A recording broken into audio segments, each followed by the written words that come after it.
Hello Year 10 and welcome to another narrated PowerPoint from me. This one's on question 7A and 7B on the Bert and Jack paper, which is the second paper in your remote learning pack. I'm sure you've found it by now. Quick reminder of what we covered a little bit earlier on in the week, that question 7A, which is worth 6 marks, is just about the similarities, and 7B is worth 14 marks, and that question will cover the differences and the similarities, and you're asked to compare the writer's viewpoints and perspectives with attention to the specific keyword in the question. So this is the part where you are going to re-familiarise yourself with the texts. So obviously, in order to succeed at this paper and this question, you need to reread the text. So they're on the next slide, but they're also in your remote learning pack. So I suggest that you take maybe 7 to 8 minutes just to reread them, skim read through them, and just check that you are familiar with them. The texts are here if you don't have your remote learning pack to hand. So let's get started with 7A. This slide is very similar to the one that I used for the presentation earlier on in the week. A reminder that the best way to go about this question really is for you to start off by putting 3 or 4 bullet points down the left-hand side of your space in your answer book saying both. Okay, you need to pay a little bit of attention to what the emphasis is on the question. So for this paper, we've got the two texts show people taking care of others, and we're asked to look for the similarities that both Bert and Jack share in the extracts. So we're looking not at the food they're eating, not at the places they're at, we're looking at Bert and Jack. So we could say something like, both Bert and Jack have people who depend on them. Bert has his darling Lucilla, his wife, and Jack has small boy. So there you go, we've got similarities between Bert and Jack. And you'll notice that what I did there was I found a short quote from each text just to demonstrate, and that is literally all you need to do 3 or 4 times. So in the actual exam, you would have maybe 6 to 8 minutes to do that. So I suggest that you pause the PowerPoint again now and have a go at that, please.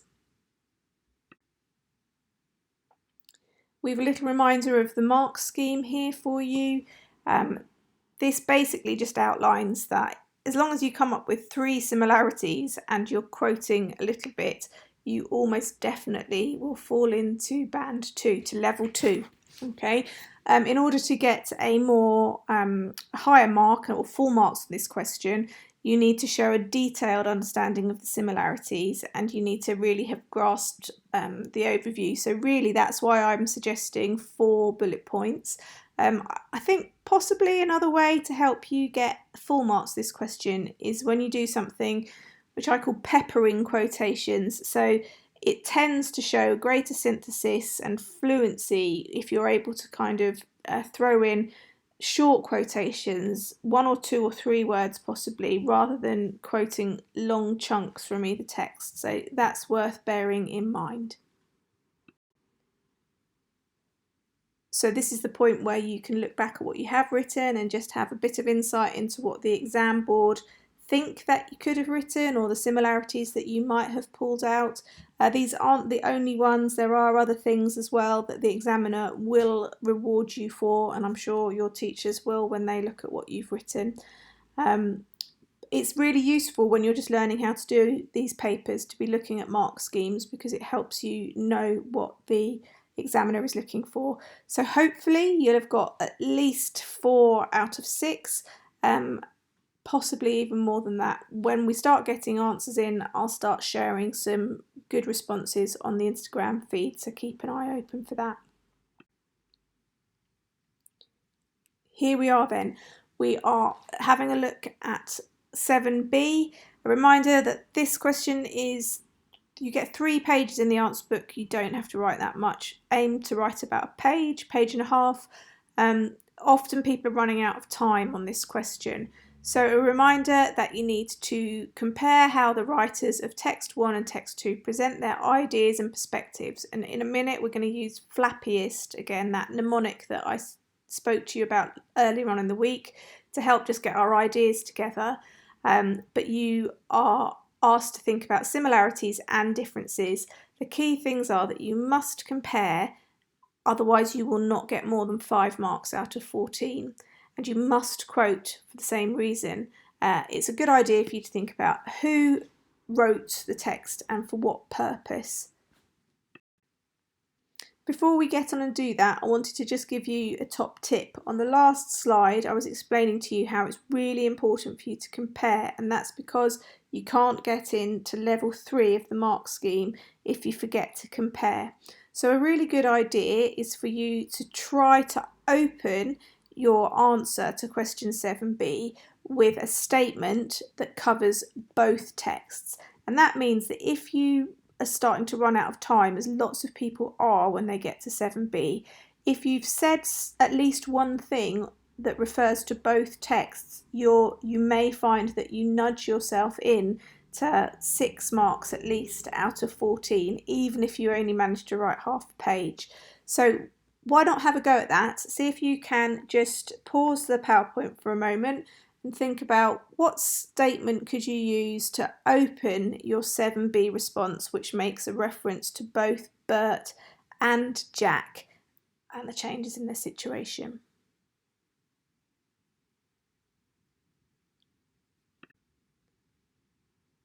Here we've got some examples, so hopefully you had a bit of a think about that and you came up with your own. But we could have Bert Bailey is at war in the trenches, which would have seen a great deal of change and social upheaval, but Jack Monroe talks about changes in her employment and diet, which is far less dangerous. This is a fine opening. I think if I were going to be really nitpicky about it, I might like to see a quote in there. Possibly Jack Monroe moves out of her swanky apartment and finds herself unemployed, or something like that. But that you can see we've got a reference to both texts, so we're definitely comparing. And here you could open, the two texts are written nearly a century apart and are written for totally different reasons. So that one doesn't really say much, but it is beginning definitely to compare the ideas and perspectives, so that would help nudge it into that band 3. And then we've got the third example focuses on form, which is a good place to start really. Text 1 is a letter to the writer's wife, and it was intended initially only for her to read, but Jack Monroe was writing the intro to a cookbook that she anticipates thousands of people will read.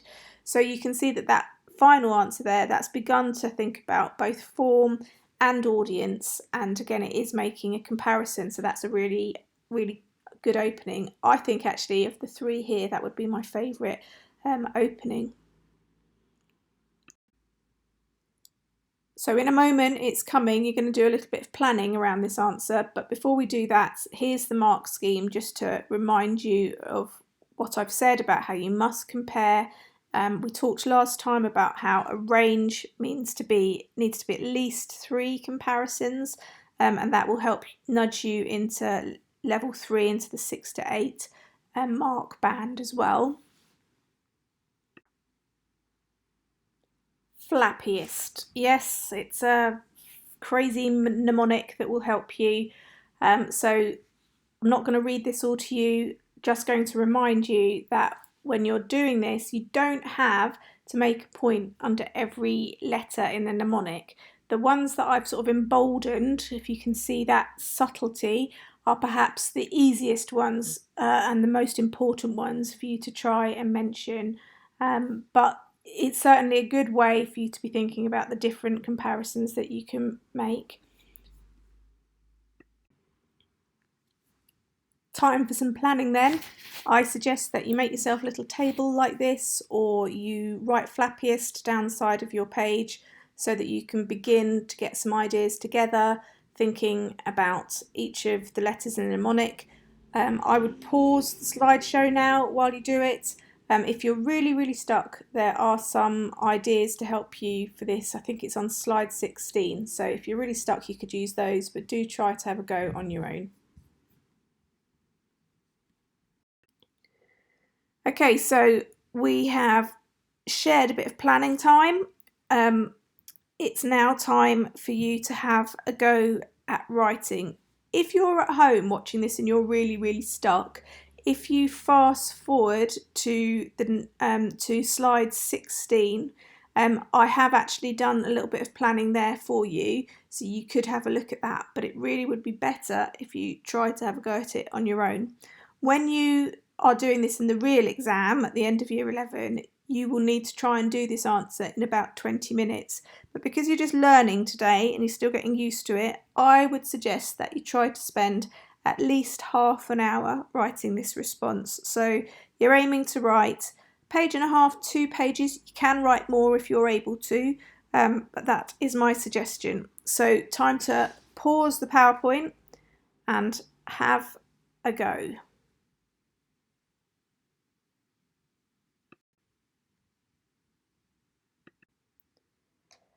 So these are the sorts of things that I think that you could have said. Again, this list is not exhaustive. At the very end of the slideshow, you can see the things that the examiner has used in the mark scheme, but these are also some other things.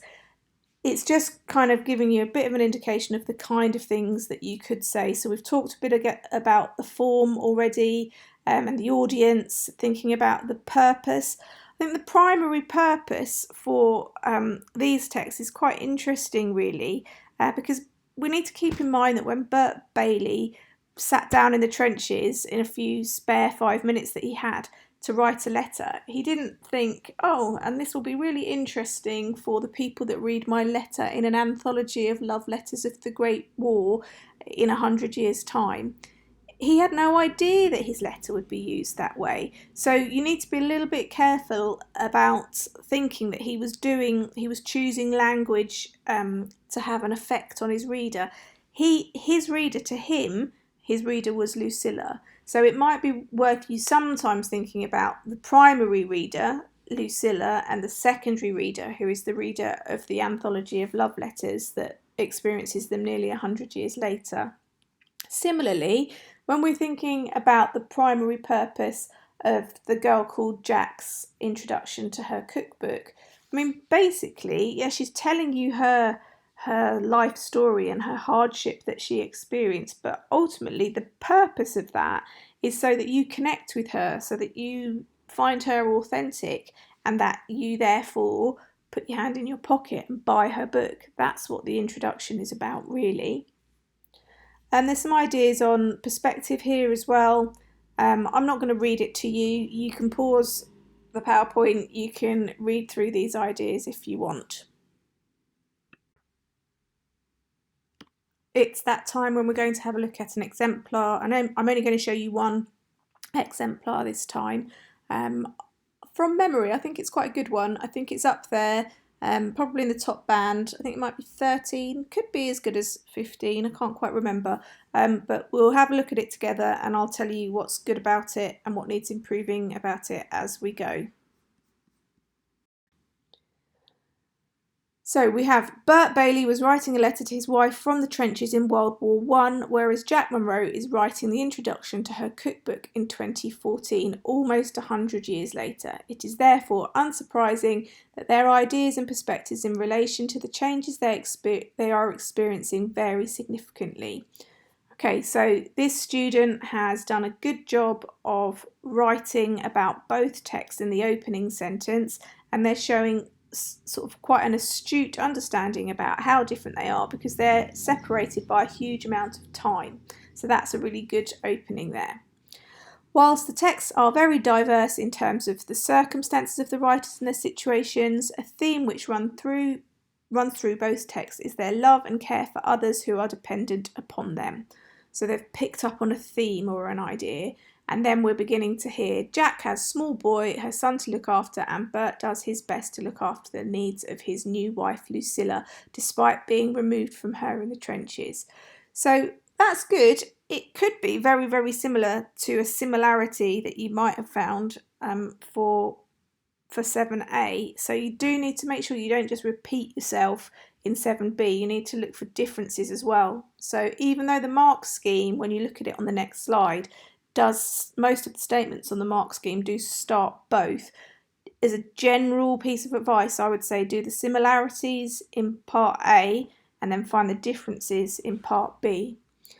An idea that we see running through both texts is the idea of food being an expression of care. Early in her introduction, Jack cites having a constantly hungry child as being the cause of distress, and later goes on to describe them both as healthier and happier and soft around the middle, which suggests that food has a nourishing and positive effect. Bert references a pastry that Lucilla has sent him in his letter to her, saying that it was absolutely A1. Being able to provide some comfort to people you love during hard circumstances is something the texts have in common, and of course it would have been good for Lucilla to have received a compliment on her cooking too. Okay, so they're including quotations quite well. Still a little bit too focused on just the similarities. We'll see what happens when they move on. The changes the writers are experiencing are very different. Hooray! They're talking about it being different. Bert's life will have changed quite dramatically in a short period, having become newlywed and then going off to war. There is an idea that he tries to underplay the hardship he is facing, though, in order not to distress his wife, as he says the weather broke fair and fine, which provides a cheerful tone. By contrast, Jack seems to emphasise the difficulties they face through poor diet. She bemoans that for the first time in my life my skin broke out in big angry spots. By contrast to Bert's circumstance, it's harder to feel sorry for her. Yeah, too right. I think that this is a really nice kind of incisive piece of writing, because they are kind of comparing the situation, and if you could swap place with Bert or swap place with Jack, you'd choose Jack, wouldn't you? Because at least she survives. Both texts use an informal tone at points. Bert's letter is quite funny when he goes into an aside about my ladies, oh dear dear, what am I saying? And he uses the slang word twaddle. Jack attempts to create a chatty tone in her intro by saying, I can sweat an onion with the best of them. So she does the chatty tone. I think you could talk a little bit more about Bert's chatty tone as well. A similar theme that comes up in both texts is how dealing with change and caring for others is difficult when money is tight. Jack references her £10 per week budget, whereas Bert shows his love and care for Lucilla, saying, don't let yourself go short. The reader is left feeling positive and optimistic at the end of Munro's intro, as she leaves us on a positive and upbeat tone. Cooking can be easy. Whereas there is a very pronounced sense of sadness for modern readers when they read Bert's sign-off, as we know that this was the last letter he wrote to his wife before being killed. The humdrum, ordinary, conversational tone he strikes throughout emphasises the tragedy. Okay, so towards the end of this response, they kind of really seem to get quite a lot better in the last few lines. I think that I'm going to go back on what I said on the previous slide. I don't think this would be a full marks one, actually. I think it might be more like a kind of 13 out of 15. It is good, but it's too much about the similarities. And if I were marking this student's work now, I would say, good stuff you pick up on, lots of things about their viewpoints and perspectives, but you need to do a little bit more about the differences and how the texts are in fact quite different. So there you go. Here is the mark scheme just for your reference. Again, it's not exhaustive. You will be rewarded for points that you make that are not listed here. And I hope that's been helpful.